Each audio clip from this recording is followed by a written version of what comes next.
If LinkedIn had to explain you in one sentence, do you honestly think it would get it right?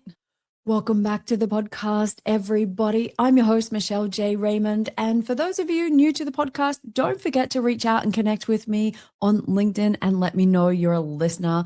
It has been awesome to get to know so many of you over the last couple of years. And honestly, this week, listeners, I want to talk about something that not too many other people are talking about because there is always so much focus on LinkedIn around what you should be posting, when you should be posting it, what kind of format works best.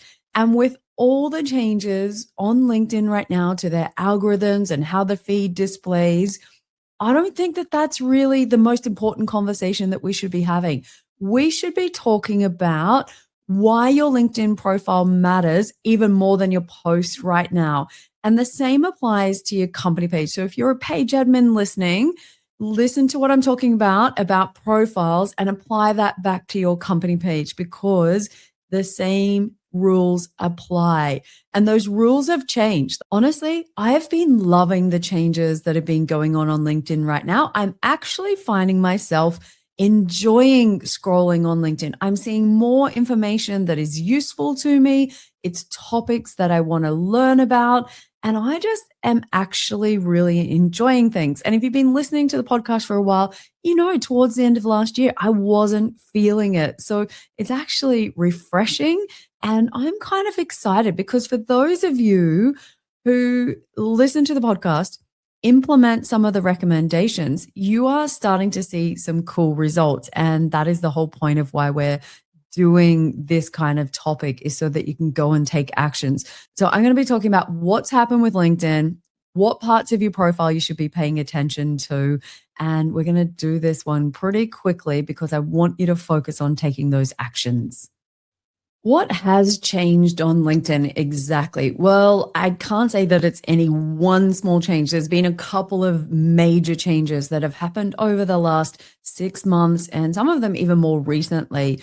But if you take a look at them all in conjunction, whether we're talking about the way the algorithms work, so 360 Brew, or the way the new home feed works, we've kind of moved away, as I've said in recent episodes, from it being a professional networking platform as the priority to more one where you get to be an expert on particular topics. And LinkedIn is doing their best to connect people who are experts talking about particular topics with people on the other side who are interested in learning about those topics. I know, mind blowing, right? But it does take a bit of a shift on our side to understand these changes and adapt our behavior, because for the last 20 odd years, it's all been about your connections.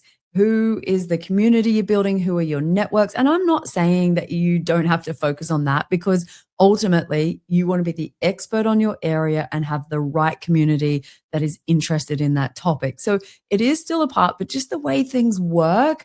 And with AI coming to the party and LinkedIn's being cited by AI more and more, the focus is definitely on topics more so, which this is a good thing because it makes it really easy to win this game. So you've got systems now, whether it's LLMs or AI or search engines in general, now looking for information to try and put you into a box.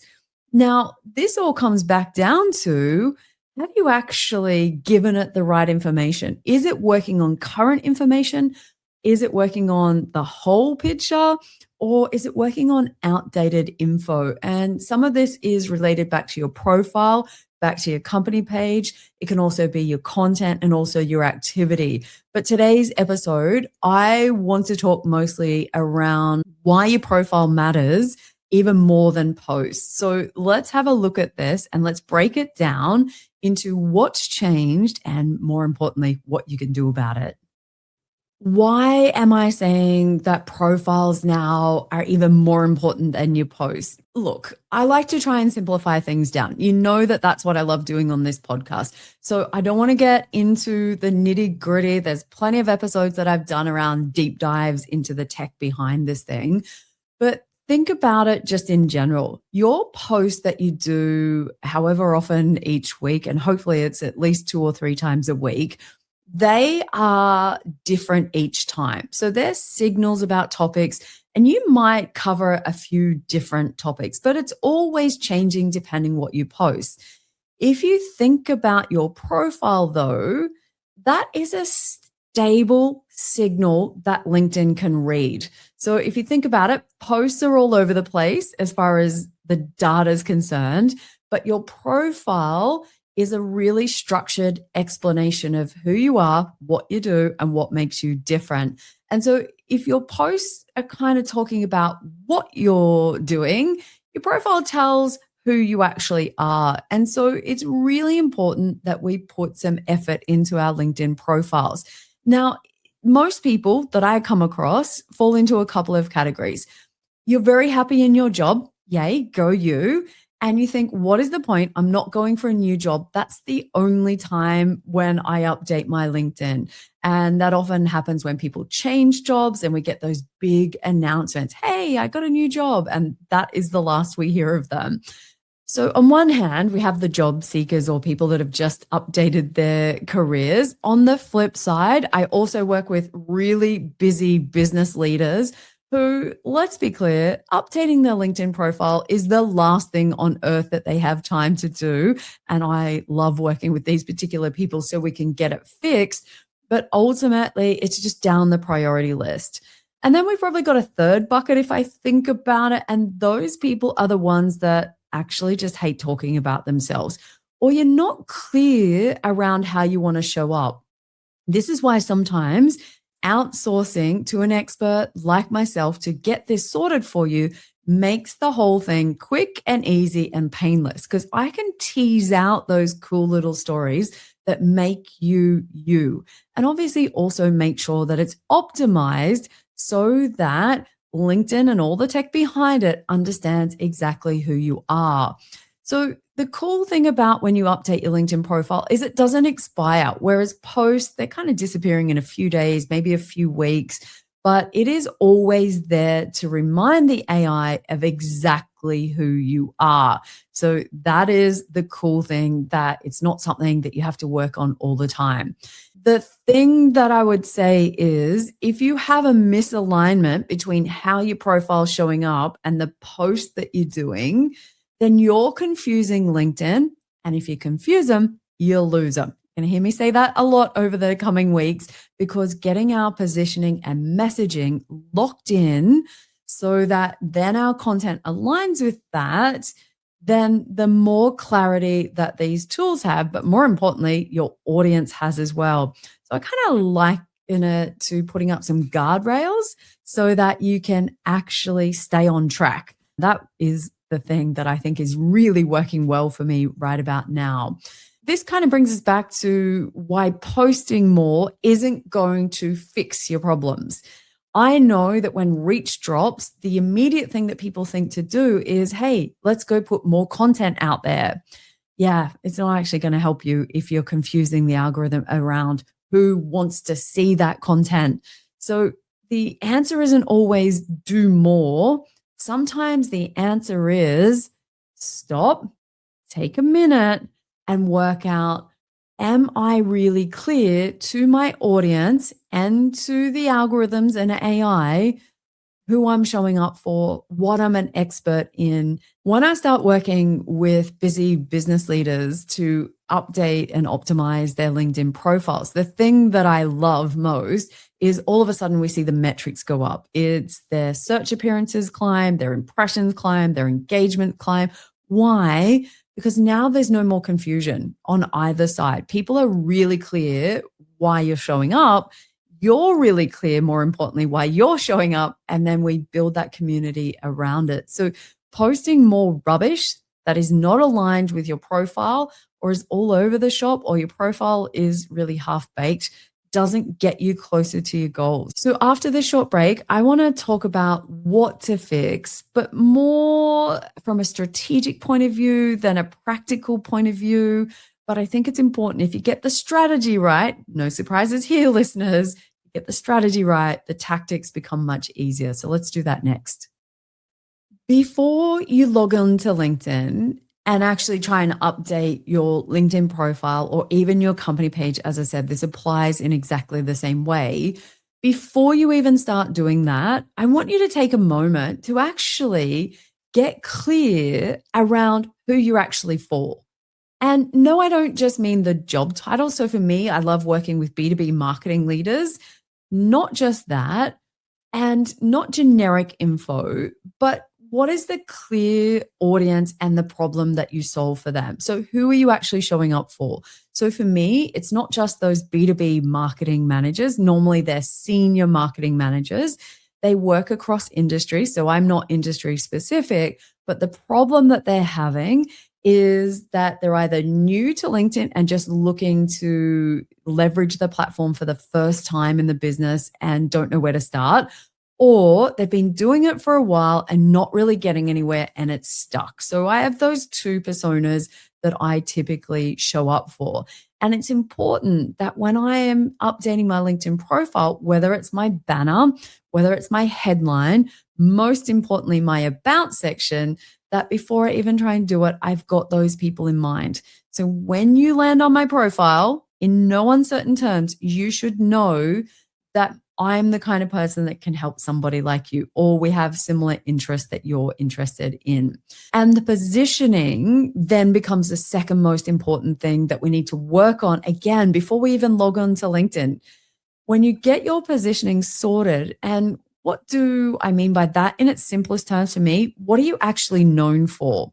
And could somebody else summarize you in one sentence? And I asked you that in the intro. Could LinkedIn do it? Is one thing, but could somebody that knows you do it in one sentence? And this sounds easy. And you think, yeah, of course they do, Michelle. Like everybody knows, I've been posting for years. I've got lots of friends. Yeah, I don't know. Like I have been doing this for a long time. And I remember a very important lesson when I first started this business, when I just thought everybody knew what I did. And I didn't talk about it because, the rules are don't be salesy on LinkedIn. And I watched somebody who had engaged in all of my content for a long time. And I thought I was particularly close to go and then work with one of my competitors. And when I asked them about it, they were like, oh, sorry, Michelle, didn't know you did that. And that was like a knife through the heart. Like that one killed me. And it's a lesson I have to remind myself. So I think this episode is as much for me as it is for you listeners, but making sure that everybody is really clear. And for me, I've only just come up with my tagline that makes sense of what I do. So company page led growth scaled with employee advocacy. That's me. That's taken me 6 years to get that little sentence sorted and clear in my brain. And what do you know? All of my podcast episodes now align with that, and as does my profile. And I did some work on that over Christmas to make sure that my banner reflected this new positioning and it was really obvious for people in my headline and also in my about section. So make sure that you understand, would other people, not just you, understand what you do in one sentence and be able to share that back to you? You might actually be really surprised. And if you can ask them people to give you that feedback, it'll be amazing. So let's go to the third thing that I think is really important that I just alluded to, and that is consistency. So making sure that the updates and changes that you do on your profile are aligned with the content that you put out. And is it the same idea that you're repeating over and over again? So for me, it's the power of two. Company page led growth scaled with employee advocacy. That is exactly what the power of two is. And I need to keep repeating that in my content. So what idea are you repeating over and over? And I know that repetition is the key and consistency is the key. Why? Because I'm speaking at Social Media Marketing World in a few weeks' time. And the first thing people ask me, Michelle, are you bringing the Tim Tams? Why? Because I've done it every time I've visited and I talk about them every single Friday. So if you haven't connected with me on LinkedIn, I do Tim Tam tips, which Tim Tams are an amazing chocolatey piece of goodness that is a cookie here in Australia. and I just love them and I share about them. And so it's become my thing, tying it back to LinkedIn tips for marketers. So repetition and consistency is really important. The problem that I see with a lot of people, it's my target audience being those marketing managers don't love to talk about themselves and certainly don't love to talk about their achievements or what they've been working on in the business. Quite often they think I'm not the subject matter expert within the business. I don't have a right to talk about it, which is crazy because you're the expert on marketing for your business. So everybody's got a place on LinkedIn that they need to own. On the flip side, we've also got people that chop and change because of what the business and the internal requests that come through keep telling them to do. And so your strategy starts off and then you drift off course. And that happens. I did it to myself in my own business. I don't have anyone else to blame. At the time, a solopreneur, if we go back a few years before Lil was working with me, yeah, I didn't realize that just how easily the feed would influence what I wanted to talk about. Because I would see other people winning business and I think, I can do that. Or maybe I could do this, or I could do that. And honestly, like the more I drifted, the fewer the opportunities that came through. And, it always comes back to getting that consistency. The last thing that I would say when it comes to updating your LinkedIn profile, which is most important, is backing your expertise up with proof. I know that it can be painful going back and updating your profile and putting a lot more meat on the bone, so to speak, in your work experience section or your skills or your certifications or all of that other area of your LinkedIn profile that you probably think, who cares? Nobody reads it. Well, guess what? Now AI tools are reading it. And so it's become even more important to make sure that you've done the work, to make sure that you sound credible. So you're not just talking about it in your content, but your profile backs things up. As we wrap up today's episode, the simple way to think about this is if LinkedIn can't understand clearly what you do, then it can't confidently show your content to the right people or show you in the right search appearances. And therefore, you are behind the 8 ball from the very beginning. So before you post again, do some work to go back and review your profile and look for areas that you can improve that clarity and credibility and back things up. It is worth the effort. And the good news is when you refresh that information, it kind of gives LinkedIn a bit of a nudge. Hey, this is what I want to be shown for, and update things so that it can get things back on track. So hold off posting, spend a bit of time this week on updating your profile. Now, if you are somebody that is listening to this and you fall into that category of I'm too busy, or I don't want to talk about myself, or I need some help getting clear, that is something that I can help you with, whether it's in a power hour or whether it's the profile optimization that I can work with you on. I have services that will help you with these things. So don't put it in the too hard basket. That is exactly why I'm here to help. So my question is, what would LinkedIn say you're known for right now? Would you agree with it? If the answer is no, you know what you've got to do this week. So if you take action on this, I would love to hear from you. Either let me know in the comments or connect with me on LinkedIn and drop me a DM and say, hey, Michelle, listen to this episode. Here's the actions that I took, and let me know what you've been working on. I'd love to cheer you on. And I'm open to also, I will give it back to you in one sentence, what I think that you do. So if you want that free advice, very happy to help you out with that. So until next week, listeners, cheers.